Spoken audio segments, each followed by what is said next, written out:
Hey everybody, Mr. Bookyboo here, and I am back with another LEGO tutorial. Today we're going to talk about mountains, which is probably one of the most common questions that I get from you guys is how do I build these mountains? As you can see, they've evolved a lot over the years, and I've actually done mountain building videos in the past. But as you know, I'm always evolving and always thinking of new things or changing things up or coming up with better ways, better techniques. And so what I thought I'd do is I kind of break it down, the very basic steps of how I build the mountains.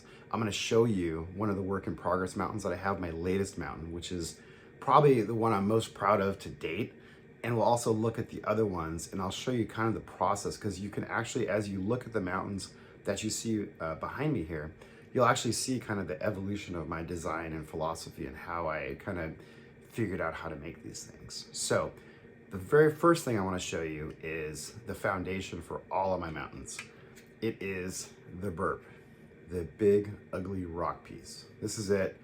You can find these fairly cheap direct from Lego Bricks and Pieces. You can find them on Bricklink. Check the pricing, it varies. They come in and out of stock. Sometimes they're not always available on lego.com, but lately they've been available and they're very reasonable. I want to say they're like $2.50, not that bad, especially when you consider that these are actually 6 bricks tall, and they are a fantastic foundation. So the equivalent amount of brick to purchase would just be, far more than what you can pay for one of these.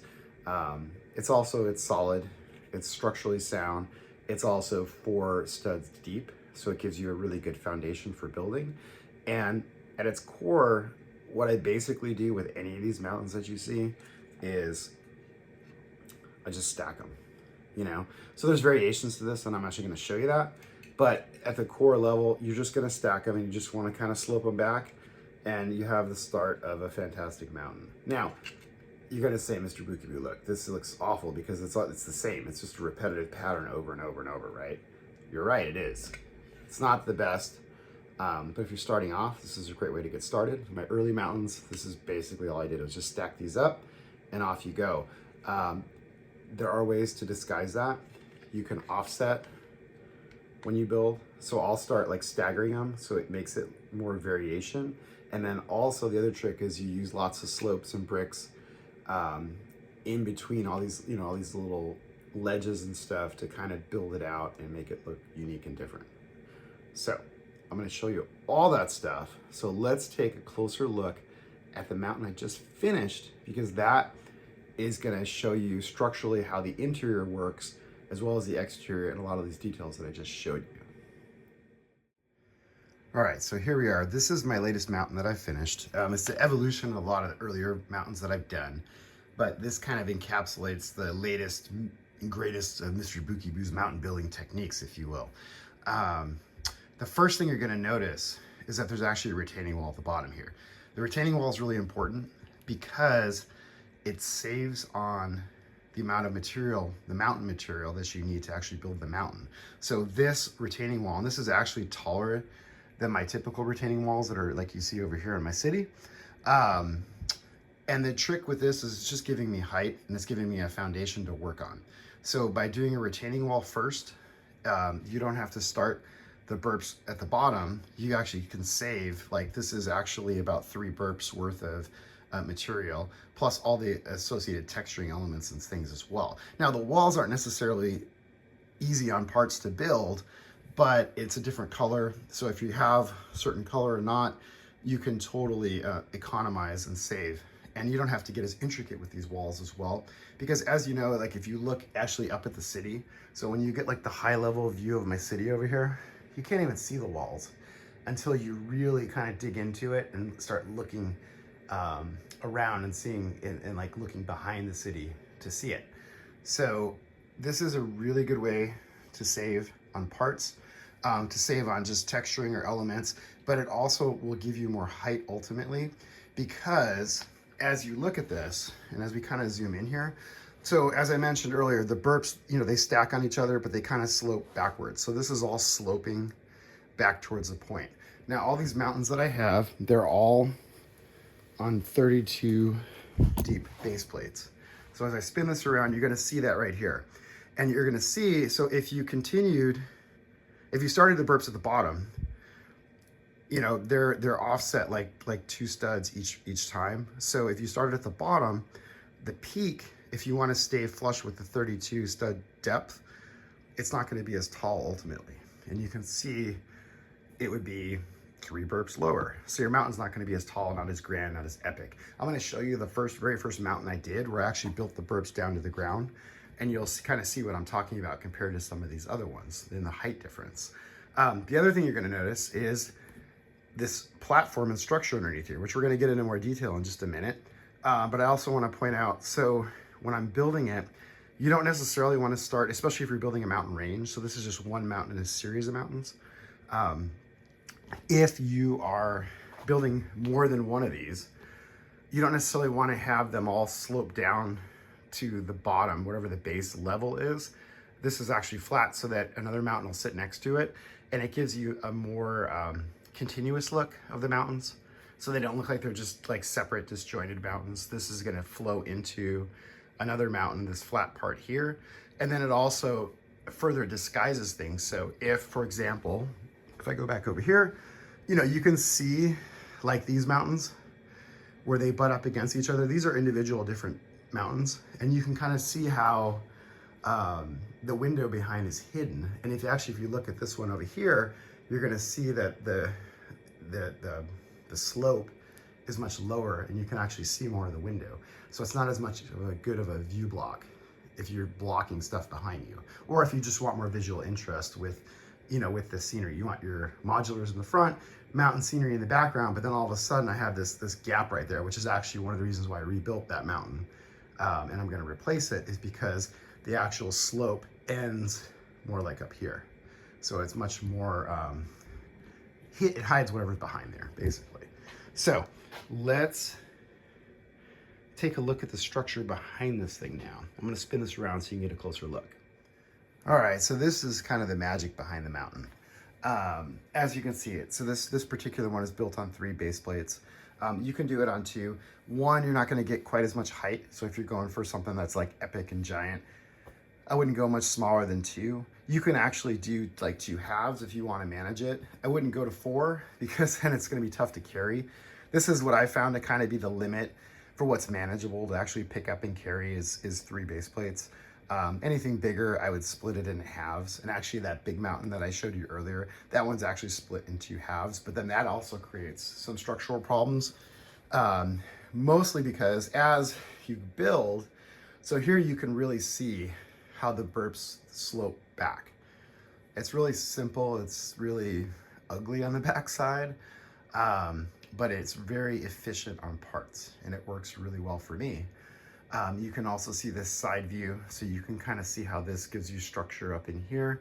And this side actually acts as a support for this half of the mountain. As you get closer to the peak, things get more solid. That's just because I stopped using burps typically, especially with the snow peaks. And so it's actually just brick built pretty much from the peak upwards. And then also if you have a slope kind of down to the saddle of the mountain here, you can see how that also it gets kind of brick built as you go, because the burps aren't going to line up perfectly. You can kind of see that here, and you can also see how these are staggered. So they kind of, I try to vary it. Sometimes I get caught into the like hypnotic sense of like laying bricks, and you start getting into patterns, because that's kind of how I don't know how our brains are naturally want to, like, you know, organize things. But you can see how they're not just stacked one on top of each other. They're very much kind of randomized. And then I'll actually use there's a smaller medium burp that you can use. I'll kind of put those in there once in a while just to mix things up.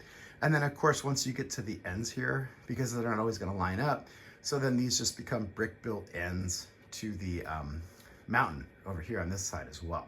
So the whole thing is supported on this platform that I built. So you can see peeking out at the bottom here, that's the retaining wall in the front that you saw. So the retaining walls are just like, you know, standard retaining walls, however you want to build them. I kind of standardized with the arches and the texture and stuff in my city. You can do them however you want. They don't have to be elaborate, but they are a solid foundation. Mine are 2 studs deep, so they're basically 2 by whatever bricks, 2 by 4s, you know, 2 by 6s, 2 by 2s. And then on top of that, what I do is I use these 16 by 16 plates. These can be any color because you're never going to see them. And I also use, these are actually support columns. So these are, I think they're actually listed under supports in Bricklink. They're fairly inexpensive. They give you really good height really quickly, these things. And then there's just random bricks stacked on the bottom and the top of it just to get to the exact height that I need. Again, the bricks can be any color. So if you shop around and if you're lucky in your Pick a Brick wall or on Bricklink, you can find like colors that aren't very popular. Like for example, these purple bricks I ended up getting, I think it was about 3 cents each. So you can find some really good deals, but you do need, especially as you get into the taller mountains, these supports become essential as you get taller. You don't have to go all the way up to the top. This is actually pretty stable, but the burps will start to kind of collapse in on themselves as they lean more and more. And so they do become essential at certain key junctures, and you'll actually start to see it as you start building. So you'll actually see where and how the burps will start to kind of flex and bend towards the back here. That'll become apparent as you're building. And then they're like, okay, that's when I know I need a support. I started out low in this particular one because I knew this was going to be a pretty tall. So I started low. These just give you really nice, strong support lower early on. And then as you can see, once I kind of got to the midsection, I started putting a few more supports here and there. This is a critical one for the side. This side doesn't need it because the side of the mountain actually acts as the support for the front of the mountain. This side, because this is actually going to be against the wall, so there is no side here. It was kind of pointless to do that. It'd be a waste of, expensive dark bluish gray brick. So for right here, this support it's double the normal width. So normally these are like 2x4s at a minimum. Sometimes I'll do columns of 4x4s. This is actually 2x8, and it actually is supporting, it's connected to the mountain here and then also further up. So that's like one of really main or important supports for this half of the mountain, because otherwise this will collapse. Otherwise, you don't need to fill in all these gaps. You don't need to fill in a lot of supports here. These are just resting on the seams between each plate, these columns here. And the whole thing is pretty stable. I mean, it's heavy, but it's definitely manageable, and you can definitely pick it up and move it. I don't know if I want to move it across town, although I have moved some of my old ones without any effort or issues. But definitely this will show you, this kind of gives you a feel for how I build up the interior of the mountains as we go. So next we're going to take a look at the texturing of the mountains. All right, so mountain texturing. So this is critically important if you want to get away from that burp, boring look to the mountains, and you want to start making it look more alive or look more realistic, or as realistic as plastic bricks can look.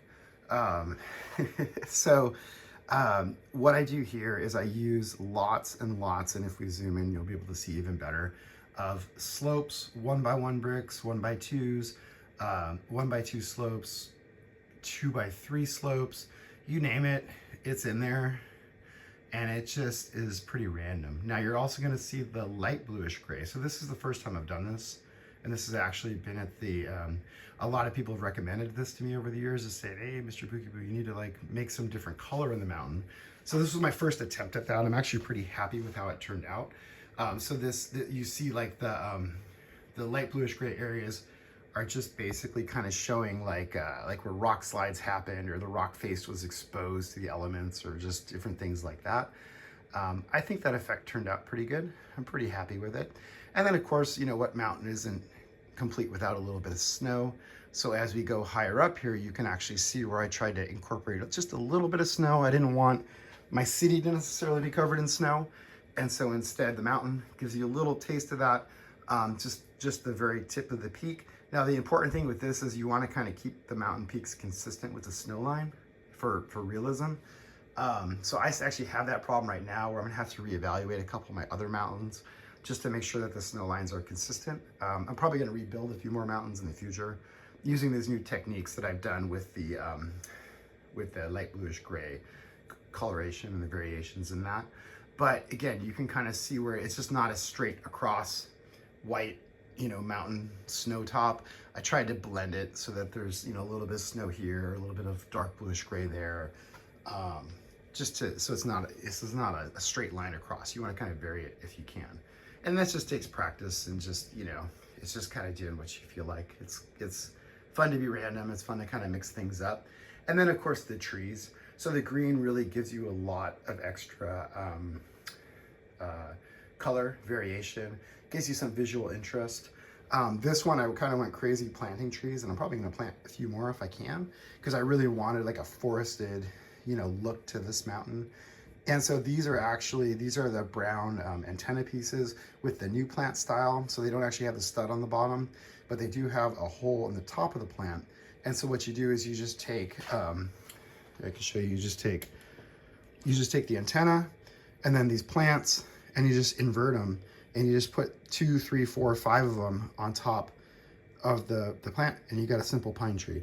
It works really well with this because, again, the depth perception is really important. So, this mountain is a background piece. So again, if we go up here and look at the city, you'll see, the modulars are always going to be my focal point.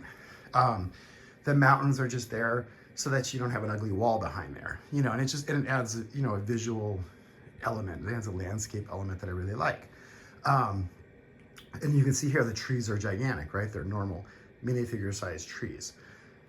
The mountains with these tiny trees, again, it's a forced perspective. So you're thinking, oh, those mountains are really far back.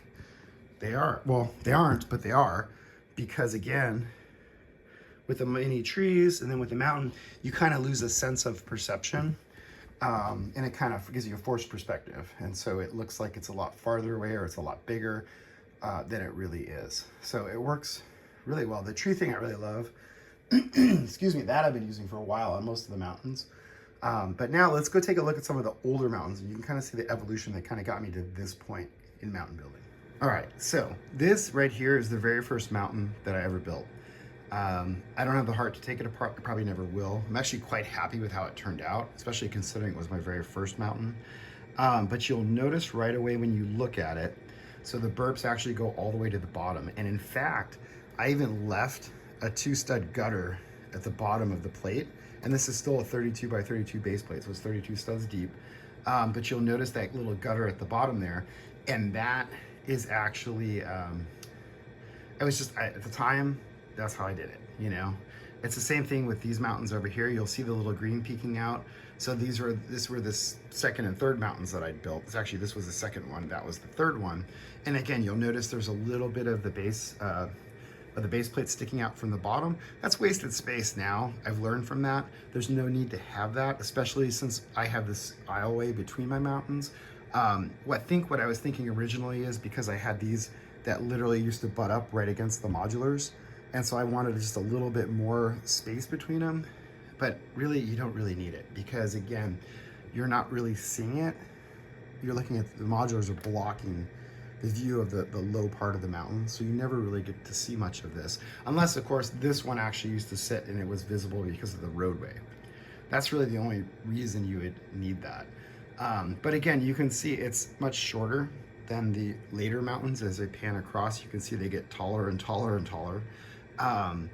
I quickly learned the trick with the retaining wall, which you see in the later versions. And in fact, this last one I did, you can see how the retaining wall actually even got taller as another way just to cheat up just a little bit higher and get a little bit more height, because you are limited as you go back with your building.